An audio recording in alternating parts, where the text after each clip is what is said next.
So hello you guys and welcome back to my channel. So, considering the fact that we finished The Last of Us, I thought it would be fun, now that we have the whole first season to look back on, to go and make a tier list of all of the characters that we've seen so far. Now again, this is just for the show, not for the games.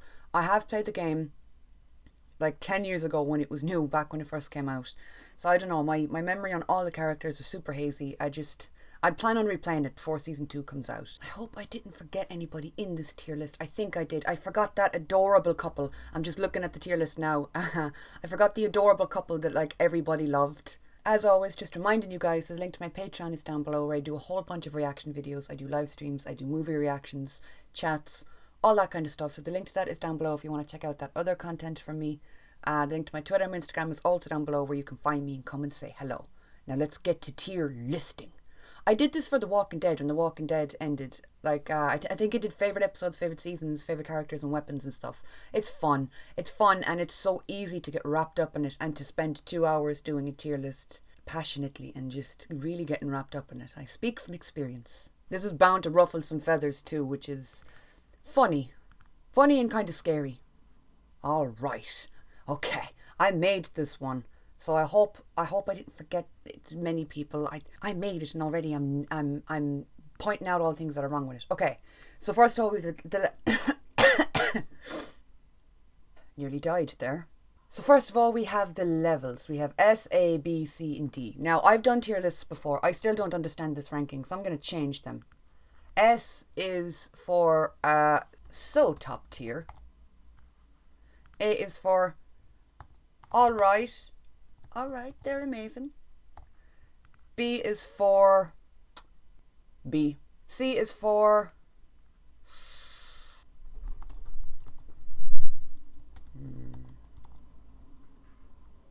and D is for don't even mention them to me. Okay. Okay, so I'm going to start with some of the infected first of all, because holy shit. We're going to put this interesting looking little dude up in B. The art was amazing. The build up to this reveal was amazing. It was spooky. It was creepy. It sounded like a pterodactyl, so it really unnerved me. The bloater has got to go up into alright. They're amazing. Just because, well, alright, like, you know, it's amazing. You had the over-the-top, dramatic, burst up out of the floor. You had the fact he ripped sexy Santa's head clean off his shoulders like he was an absolute rag doll. Boss move, really. Wait, that's what B should be. B should be for boss. Boss. We got Mr. Octopus Mouth, who ended up playing tongues with Tess. That has to go up into boss, because that was just so unnerving. It was creepy. It was disgusting. It was far too drawn out. It really made me uneasy. I did not want to look at it for as long as I had to look at it. The makeup. I gotta put the acrobatic demon up in alright. They're amazing. My god, that scene with Ellie in the car where this little creature backflipped her way into that car and then was just contorting her bodies up and over the chairs. It was so freaky and frightening. I think I'm forgetting all they're infected too, aren't I? Oh yeah, there was the infected that attacked and killed or bit Anne, Bella's mom. Annie's mom. Who the fuck's Annie? Ellie's mom. But I don't have the picture here. Let's just play make-believe for a minute. Use your big old imaginations and put that one in boss. For now, I'm going to put Ellie's mom up in alright. They're amazing. Should she be top tier? She should be top tier. We're moving her, actually. The fact that we brought Game Ellie into TV show land and made her Ellie's mom was just incredible. It was, you know, the fact I talk for a living, and I'm struggling with that at the moment, it's not a good look for me. Everything about that scene was heart-wrenching. You were in that with her. You know, she's running through the fucking forest with her big pregnant belly, and she's stressed, and then she gets to the house and it's empty and there's no one there, and then she has to squat and spit out a child as she's killing an infected, and manages to do so, and then has the brains to lie about the fact that she cut the cord after the bite. I mean, I get a headache and I'm like, I gotta go lie down. Don't talk to me. You're getting nothing good out of my brain today. I'm not able. She can handle such stress so elegantly. I mean, birth would be hard enough for most people, but no, she spat that kid out, dealt with the infected, and then was like, okay, well, I'm going to sit here with a knife to my throat, just on the off chance I turn, until one of my buddies shows up, and then the buddy does show up, and is like sad and upset. Marlene is sad and upset, and her answer is just like, hey, how long have we been besties? Suck it up, Buttercup, take my kid and kill me. Loved her character. James, see, it's kind of similar to, I keep wanting to call her Anne. Is her name actually Anne? Because I can already hear people getting mad at me in the comments like, that's not even her name. Hang on, I'm doing a quick spot of Googling. Anna. Okay, her name's Anna. Similar to the Anna situation, bringing someone from the games into the show, giving them a place on screen is incredible, especially the fact that this was Joel fucking Miller. I do feel bad for him though, because what a downgrade to go from being Joel goddamn Miller to besties with the head of the cannibals. I did feel for him more than I felt for David. So, I mean, I'll put him in can't really care. I mean, he got killed by Ellie. So like Ellie, TV show Ellie killing game Joel was amazing to see on screen. You could see him struggling, I guess, with the fact that they wanted to bring Ellie back to the camp. I mean, he wanted to shoot and kill her after she fell off the horse. So, I mean, I do feel for him a little bit. You could see that there was some semblance of a conscience there. But at the same time, he still chose to follow David and be part of that group, knowing what he knew. You're going in, I can't really care about you, love. Speak of the devil, David, this creepy son of a fuck, don't even mention them to me, okay? I have so much hatred for this character, which you're supposed to. You're not supposed to like him. Yeah, he just gets me so fired up, I just want to hit someone really hard into the abdomen. So sometimes with villains, they try to show you the good and the bad. They try and make you have a little bit of a moral breakdown, which we did see in later episodes regarding other villains or characters that have done bad things. Nah, he was just bad. He was just putting people into stews, cooking parts of the crew and not telling other people. He had a whole goddamn kitchen full of headless corpses. On top of that, you add in the run-in that he had with Ellie, the disgusting things he said to her, how he tried to manipulate her. My guy got his ego hurt and decided to let the whole cabin burn down around him because he would rather try to catch Ellie than put out the fire in the cabin. There's a plethora of things wrong with this son of a fuck. Don't mention him to me, unless you want to be hit in the abdomen. Fantastic actor, though.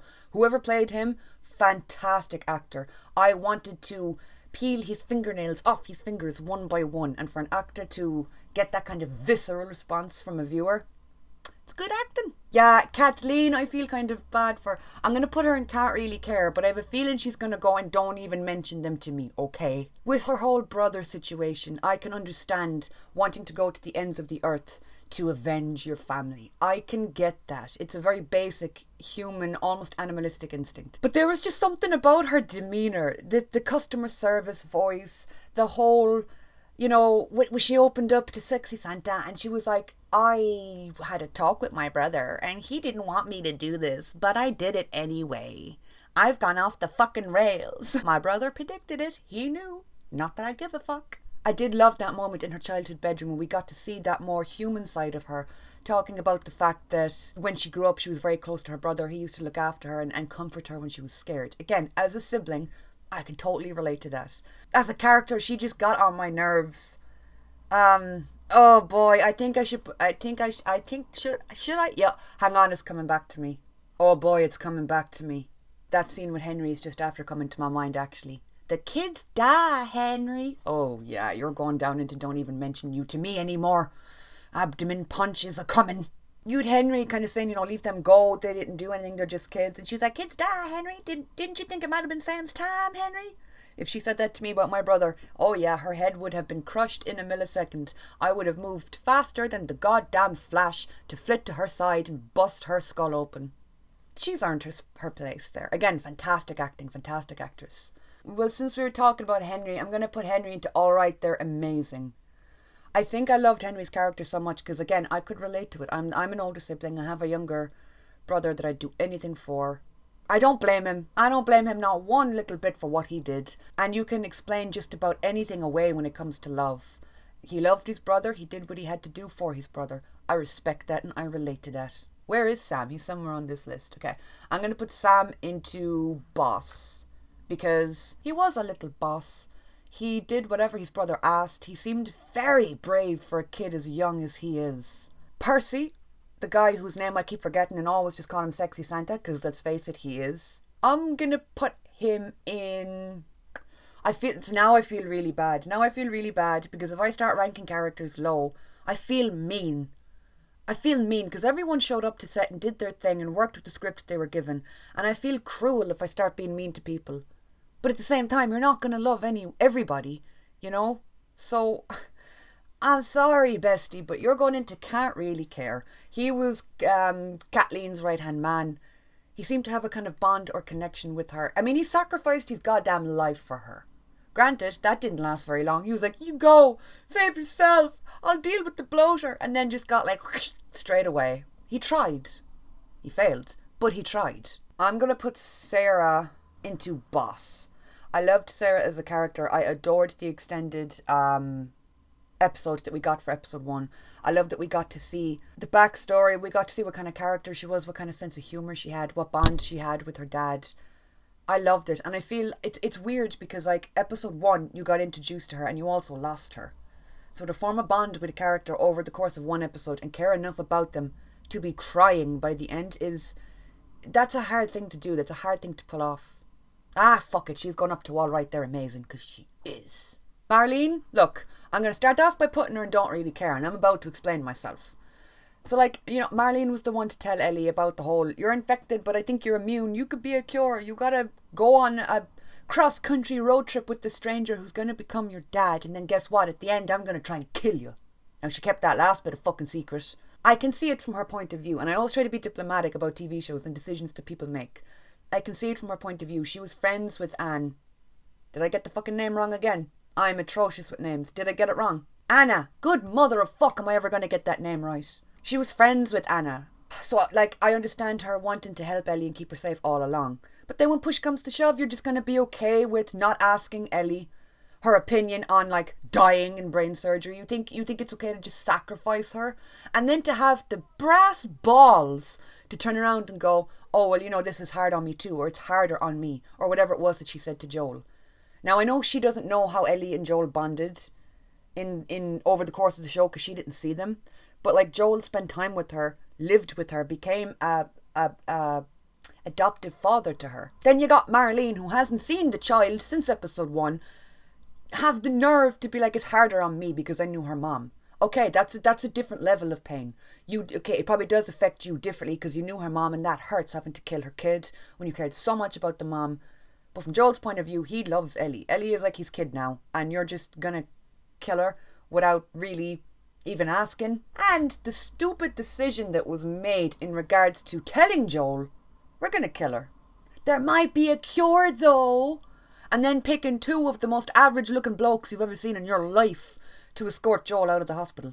You thought those 2 dudes would be enough to contain Joel Miller. I said it in my review video for the episode 9 episode. She should have known. You would have needed the Hulk's distant cousin to get Joel out of that hospital and to keep him out. I do feel bad though for how she died. I mean, like, she got shot and then she was just twitching on the floor like, please, you know, let's have a discussion about this. And Joel was just like, lol, no, bang. Bill's gone up into alright, they're amazing. And I'm going to put Frank into boss, okay? I love Bill because Bill is the one that has his shit together. He has shit on lock. When all this started going down, he already had his apocalypse bunker. He was a prepper. He was ready. He went straight down to IKEA, got them fences and put up the electric fence. My man was growing his own vegetables. One thing I really appreciate about him too, though, is getting to see the softer side of him. Getting to see him play the piano. Surprisingly, he has a gorgeous singing voice. His cover of that song, I keep forgetting the name of it, but I have it on my... Where are you? I have it on my playlist. I downloaded the entire soundtrack just for his version of that song. Long time. Oh my god.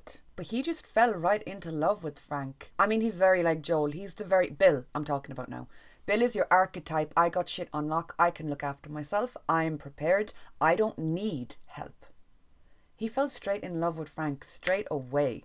There wasn't any conflict or friction. There wasn't any, I don't want to trust you. I don't want to love. He just accepted the fact when he saw that man in the hole in the garden, he was like, okay, fantastic character, even down to the dinner table scene where he was sitting down with Tess and Joel having dinner. He didn't trust either of them. He was sitting there with his gun on the table. He was like, yeah, I got my knife, I got my fork, I got my glass of wine, I got my gun, I'm good. Their episode is probably it's in my top 3 favourites, if not my top 2. Everything about it, from the pacing to, I always say I love it when a show mirrors itself.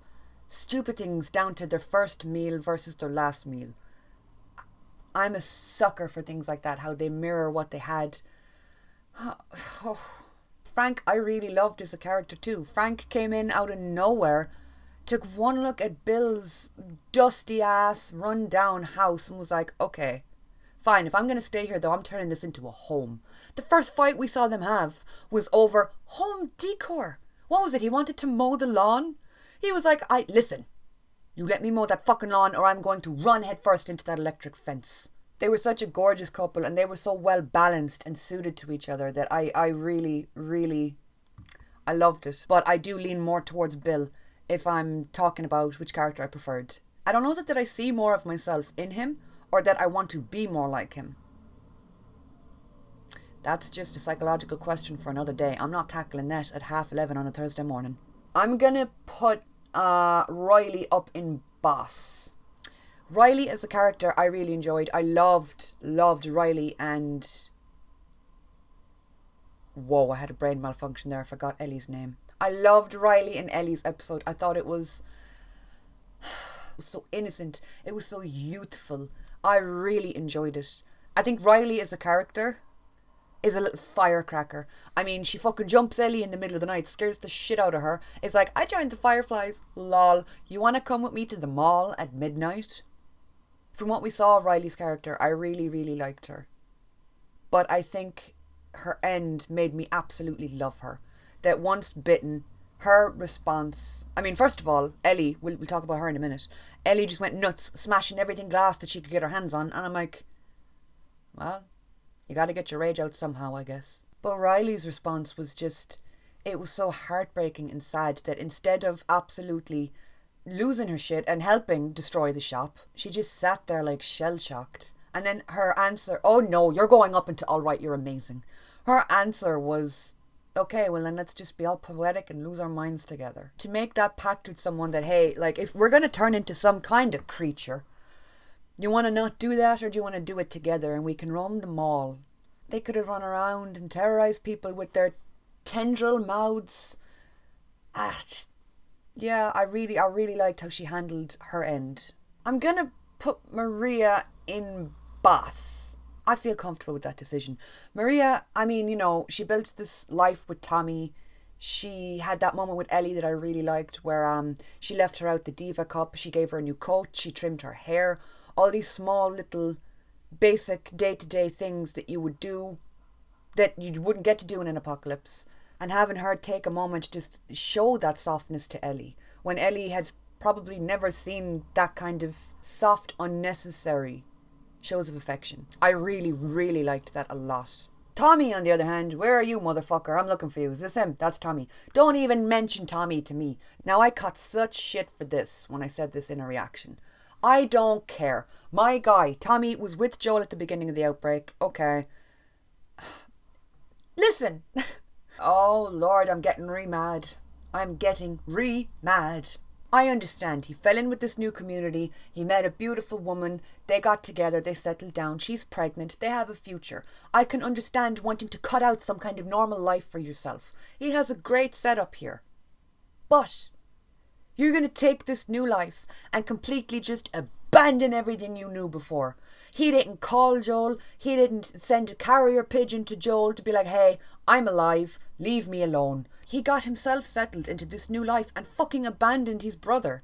And yeah, okay, Joel has done some things in the past that are not great. They would not be considered so top tier. Fine. But he's your fucking brother. Joel would probably walk into hell, doused in gasoline, with shoes made of nails for his brother. Meanwhile, Tommy is just like, oh, you found me. Oops. Oh, I had people going off at me in the comments being like, why do you hate Tommy? He's just trying to do what's best for him and his unborn baby and his wife. And I'm like, all right, Does that include just ditching your fucking brother? Not that he had to, like, invite Joel to live with them and fucking share a bedroom with them, but he could have at least told him, hey bro, guess what? I'm not fucking dead. So maybe don't worry about that anymore. I need to stop now because I'm actually starting to sweat. I'm getting so angry. Anyway, it's down to the top 3 hard hitters. Tess. I'ma put Tess in alright, they're amazing. Tess's end was incredible. She used her last few moments making out with an infected, playing tongue games with that weird tentacle creature, and then still managed to blow up the building. She snapped Joel back into reality as well. When he found out she was bit, Joel just went into standby mode and she was like, hello, save who you can, get the fuck out of here. Incredible character, such a fantastic actress.